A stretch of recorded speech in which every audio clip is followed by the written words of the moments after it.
وہ جوان جو ہی پروان چڑھا ان فوان شباب آیا تو اس کی پیشانی سجدے کے تقدس سے مالا مال ہو گئی، اس کی آنکھوں میں حیا اور شرم کے پہرے آ گئے، اس کے خیالوں میں پاکیزگی آ گئی، اس کی زندگی کے شب و روز نیکی کے ماحول میں بسر ہونے لگے، اس کی راتیں ذکر الہی میں، تلاوت کلام مجید میں اور دن یاد الہی میں روزے سے گزرنے لگے۔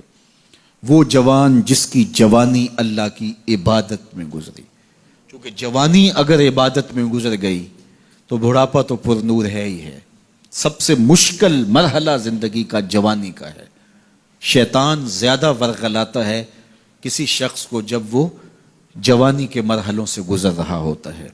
تو جس کی جوانی خیریت کے ساتھ گزر گئی اور اس نے اپنی جوانی کے تقدس کو محفوظ رکھ کے منزل تک پہنچا لیا، اپنی عصمت کے جوہر کی حفاظت کی، اپنی آبرو کو لٹنے نہیں دیا، اپنی آنکھوں کی شرم و حیا پر پہرے بٹھائے اور آنکھ کو برباد نہیں ہونے دیا اور اپنی زندگی کے تقدس کا پہرا دیا، تو جو جوان اپنی جوانی کو خیریت کے ساتھ گزار گیا۔ کسی نے کہا تھا نا، کتاب زیست کا ایک اور باب ختم ہوا، شباب ختم ہوا، ایک عذاب ختم ہوا۔ تو جوانی جس کی منزل تک پہنچ گئی خیریت کے ساتھ، عافیت کے سائے میں۔ مشکل تو بڑا ہے جوانی کو منزل تک لے جانا، خیریت کے ساتھ، داغدار نہ ہونے دینا، جوانی کے تقدس کو رسوا نہ ہونے دینا، عصمت کے جوہر پہ کالک نہ لگنے دینا، خواہشات کو غالب نہ آنے دینا۔ آسان کام تو نہیں ہے، مشکل کام ہے، لیکن اگر کوئی مشکل کاٹ گیا، جوانی کے تھوڑے سے ایام میں گزار گیا۔ اللہ اکبر۔ حضرت شیخ ختلی کہتے ہیں، داتا گنج بخش علی حجویری علیہ رحمہ کے مرشد ہیں، الدنیا یوم ولنا فیہا صوم۔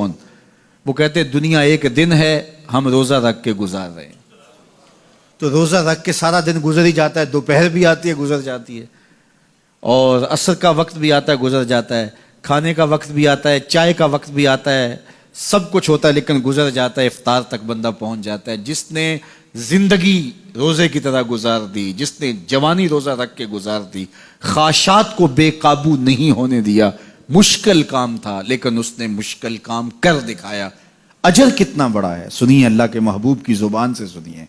حضور نے ارشاد فرمایا جو سیدنا ابو ہریرہ کے ذریعے سے ہمارے تک پہنچا، فرمایا قیامت کے دن جب سورج کا رخ سیدھا ہوگا، زمین تانبے کی ہوگی، لوگ پسینے میں شرابور ہوں گے، کوئی ٹخنوں تک پسینے میں، کوئی گھٹنوں تک، کوئی کمر تک، کسی کو پسینے کی لگام دی جائے گی، اور وہ پسینہ ایسے نہیں ہوگا جس طرح یہ پسینہ ہے، اتنا گرم ہوگا۔ ابن رجب حنبلی کہتے ہیں اس پسینے کا ایک قطرہ اگر احد پہاڑ پہ ڈال دیا جائے تو وہ پگھل جائے، اتنا گرم ہوگا، بدبودار اتنا ہوگا، ایک قطرہ دنیا پہ ڈال دیا جائے، انسان کیا جانوروں کے دماغ بھی پھٹ جائیں، اس پسینے میں لوگ شرابور ہوں گے۔ لیکن جس نے اپنی جوانی کو عافیت سے گزارا ہوگا، کل قیامت کے دن جب کوئی سایہ نہیں ہوگا، اللہ اس جوان پر اپنے عرش کا ٹھنڈا سایہ عطا فرمائے۔ وہ شخص جس کو کسی عورت نے دعوت گناہ دی اور وہ صاحب منصب تھی، صاحب جمال تھی، اور اس نے یہ کہہ کہ یہ خواہش، یہ آرزو مسترد کر دی، انی خاف اللہ۔ اسی طرح کوئی عورت ہے تو اس نے اپنے تقدس کی حفاظت کی، اپنی آبرو پہ پہرا دیا اور کسی پیشکش کو ٹھکرا دیا، تو فرمایا قیامت کے دن جب کوئی سایہ نہیں ہوگا، اللہ اسے بھی اپنے عرش کا ٹھنڈا سایہ دے گا۔ کیسا سخت دن ہوگا، اور وہ کس اعزاز میں ہوگا، کس تکریم میں ہوگا۔ یہ تو 4 دن 10-20 سال ہیں، اور وہ 50,000 سال کا ایک دن۔ پھر اس کو اللہ کا شکر ادا کرنا ہوگا کہ اللہ تو نے کتنا کرم کیا میرے اوپر کہ میری جوانی خیریت اور عافیت سے گزری، اور آج اس کا تو کتنا بہتر صلہ مجھ کو دے رہا۔